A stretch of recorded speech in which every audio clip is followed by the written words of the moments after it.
Olá, como vai? Tudo bem? Hoje o programa Passaporte começa saudando o Ano Novo Judeu, que amanhã, no pôr do sol, entra no seu ano 5773. Eu desejo a todos um ano cheio de prosperidade, de paz, de muito amor, uma terra fértil, cheia de leite e de mel. E para o programa de hoje, nós vamos a Israel. Vamos começar contando para você um pouco sobre a história dos manuscritos do Mar Morto, dos manuscritos de Qumran. Boa viagem. Qumran, Khirbet Qumran, como dizem os israelitas, é um sítio arqueológico localizado a 1 milha da margem noroeste do Mar Morto, a 12 quilômetros de Jericó e a cerca de 22 quilômetros a leste de Jerusalém, em Israel. Estamos entre dois barrancos profundos, numa fissura do Mar Morto, onde a precipitação média anual é muito, mas muito baixa. O meio ambiente aqui é árduo e difícil para o cultivo, mas foi precisamente o clima árido e a inacessibilidade deste lugar que contribuiu significativamente para a preservação de estruturas e de materiais arqueológicos encontrados nesta região. São aproximadamente 330 dias de sol por ano e praticamente não há chuvas.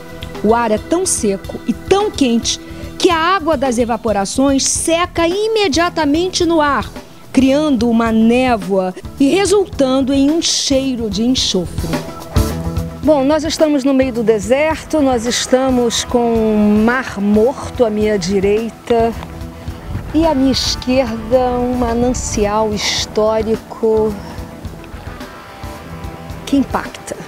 Impacta porque esse lugar preserva uma história, guarda dados, guarda fatos que comprovam a passagem de Jesus sobre a terra. Para você ter uma ideia, ali naquela cova, dentro de cerâmicas que sabiamente foram ali colocadas, os manuscritos que contam exatamente a história deste lugar, que contam exatamente o que aconteceu há 2000 anos atrás.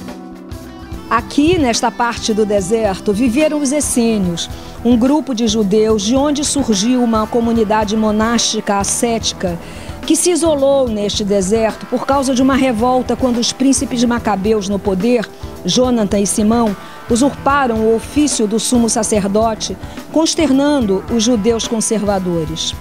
Alguns não podiam tolerar a situação e denunciaram os novos governantes.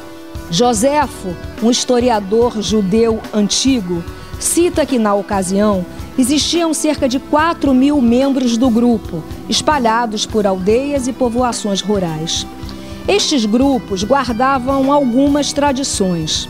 Vestiam-se sempre de branco, realizavam curas com ervas medicinais e aplicação de argila, eram todos vegetarianos, mantinham rígidas regras de purificação, que eram banhos rituais, muitas vezes ao dia, realizavam o ritual do batismo nas águas aos iniciados. Como parte de suas obrigações, mantinham e copiavam antigas escrituras em pergaminhos ou papiro, que eram guardados enrolados em linho e colocados dentro de jarros de barro lacrados para que não se perdessem.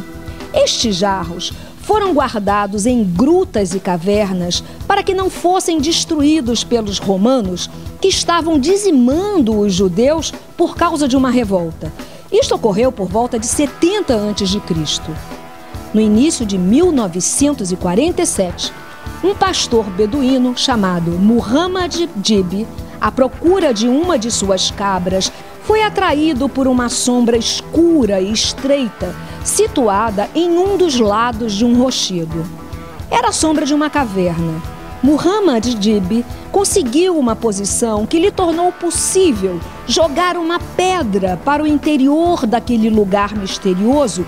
O barulho que ele ouviu encheu-o de surpresa e medo. Algo como um vaso de barro que se quebrou lá dentro. Com a ajuda de um amigo, Muhammad resolveu explorar o interior da caverna. Lá dentro encontraram grandes potes de barro. Eles esperavam encontrar joias, moedas de ouro ou pedras preciosas, mas se decepcionaram. Diante dos olhos daqueles dois homens, apareceram rolos de pergaminho que eram feitos de couro de ovelha. Eles estavam diante dos mais antigos documentos da Bíblia, já encontrados nos tempos modernos. Há exatamente 1877 anos, aqueles documentos haviam sido colocados ali, no interior daquela caverna. Entre aqueles velhos rolos estava um pergaminho com 8 metros de comprimento por 25 centímetros de largura. Era o livro do profeta Isaías.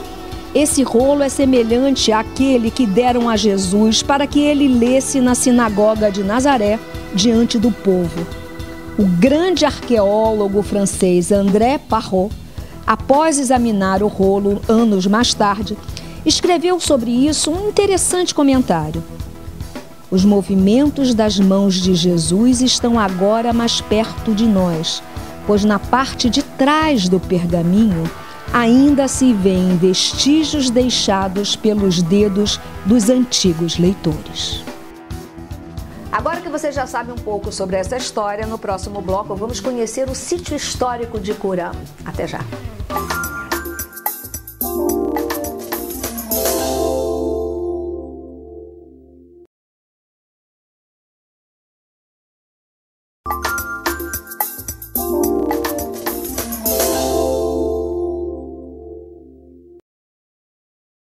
Essa viagem que fizemos ao lado da Amaralina Turismo teve momentos de muita emoção. Eu agora vou mostrar para você o sítio histórico de Qumran, onde viveram os essênios, porque viajar é conhecer sobre a história de um povo. Essa área mais clara que tem lá no meio é o local por onde vai chegar água de chuva. A água de chuva cai só nos meses de inverno. Eles precisam enormes quantidades de água para canalizar, para cortar, para abrir uma cisterna, para guardar uma cisterna com tampa, porque nós temos um problema aqui das temperaturas muito altas, que o que iriam gerar seria evaporação. Portanto, preciso enormes quantidades de água acumuladas. Eles sabem manejar essa água e automaticamente vai direcionar por canais, chamados aquedutos, e vai levar para as cisternas, que daí vai levar para piscinas de purificação. Gente, olha a profundidade disso. A ideia é que lá na nossa frente tem uma área fechada. Essa área fechada está nos marcando duas coisas. Primeiro, que tem uma torre, um sistema de controle para ver se houver algum potencial inimigo ou não, tecnicamente. Mas o que nos chamou mais atenção na área da arqueologia é que as portas fechavam-se do lado de dentro.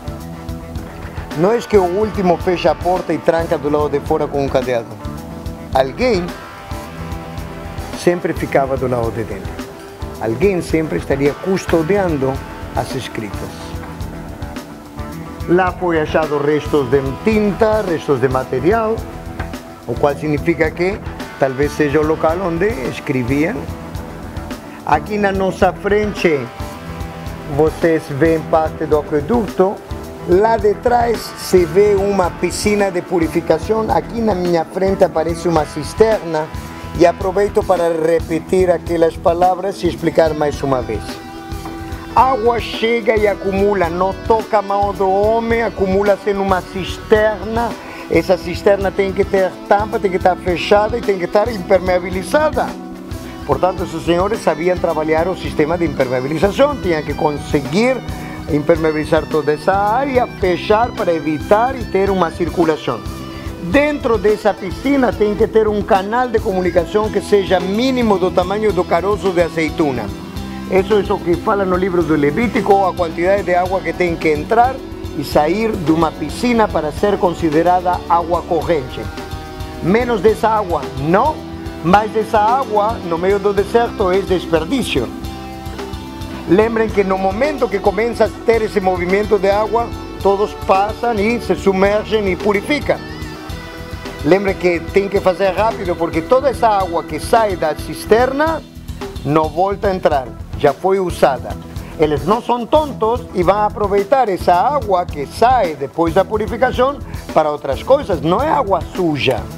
Essa água que não vai servir para a purificação, mas se você ferve, pode servir para outras milhares de coisas.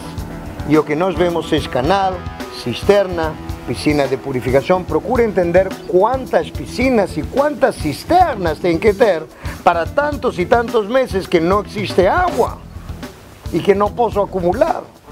Vá pensando nisso enquanto nós caminhamos mais um pouquinho para ver outras coisas.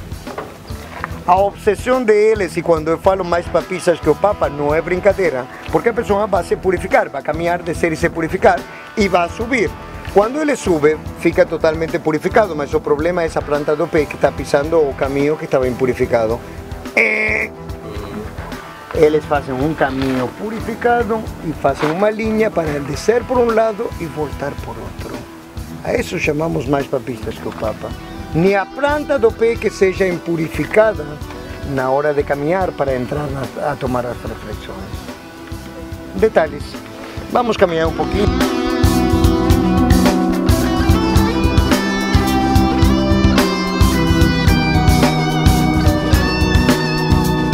O mais transcendente de tudo, existiu o Templo de Jerusalém, existiu a Casa de Deus.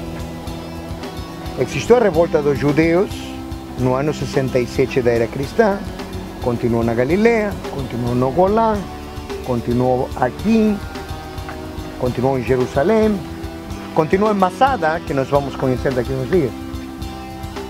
Mas o templo foi destruído, a casa de Deus foi destruída. Tudo o que tinha a ver continuou na existência do judeu. Mas as palavras de Deus, a casa de Deus, tinha sido destruída. E não mais governo dos judeus. Já não tem mais a casa de Deus. Esses senhores, nós sabemos que continuaram existindo até um pouquinho antes da destruição do templo aqui. Que talvez tenham os escritos guardados de uma maneira muito organizada e demais. Mas esses senhores tomaram uma determinação, fizeram quantidades enormes de cerâmicas, guardaram os escritos nas cerâmicas, esconderam nas cerâmicas, pensando o quê? Futuro. Talvez, algum dia, alguém vai descobrir que Deus existia, que tinha as palavras de Deus, que tinha as Sagradas Escrituras.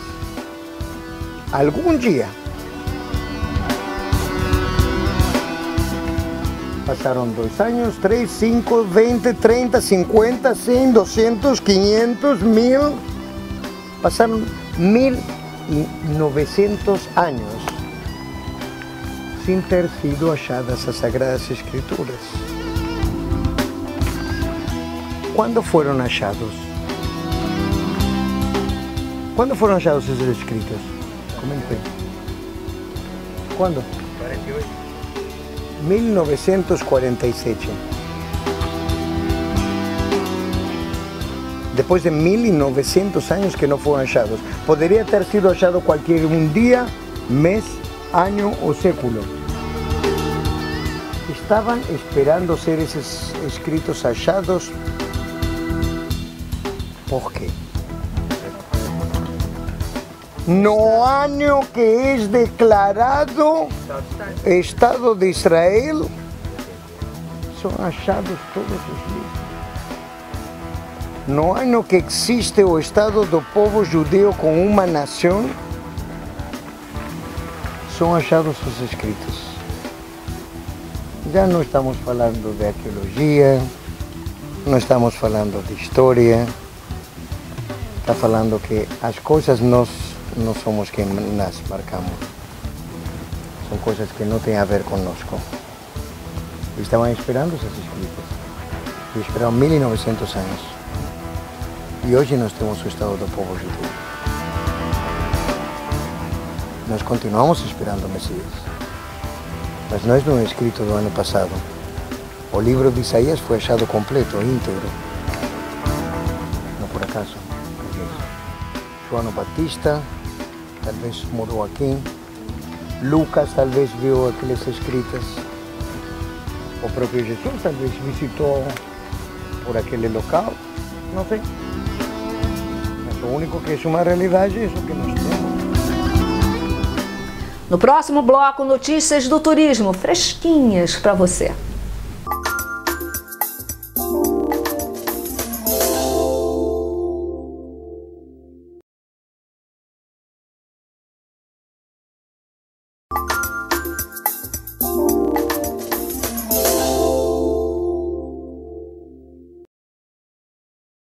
Você sabe que o programa Passaporte circula e traz para você as informações importantes sobre a atividade do turismo, para que você fique linkado, para que você fique bem informado. Portanto, vamos circular e saber o que de importante aconteceu aqui na Bahia sobre o setor.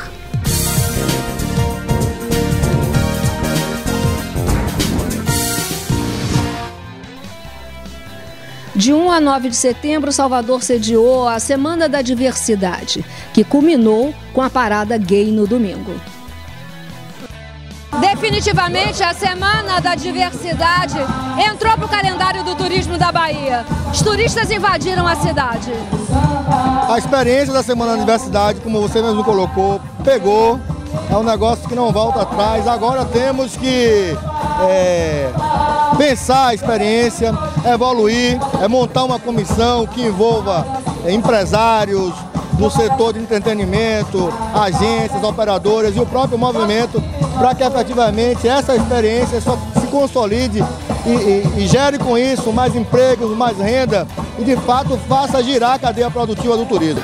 Nós estamos construindo uma forma inovadora aqui na cidade de Salvador, no estado da Bahia, e com certeza aquele movimento que começou e permanece defendendo as bandeiras justas, legítimas do movimento LGBT, também se transformando agora em emprego e renda para a cidade de Salvador.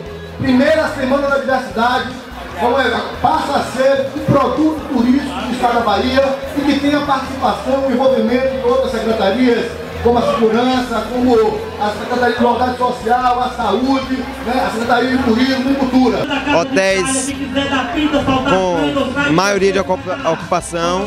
Nós fechamos o Hotel Zanck, o Pestana, o Mercury com 70% de ocupação. Então a gente está atraindo cada dia mais um grande número de turistas para a cidade nesse período. Nós estamos dando o primeiro passo para crescer mais e mais e conseguimos chegar a São Paulo, que hoje é o segundo maior evento em atração turística. Eu acho que a gente, junto com o governo do estado, vamos batalhar para isso.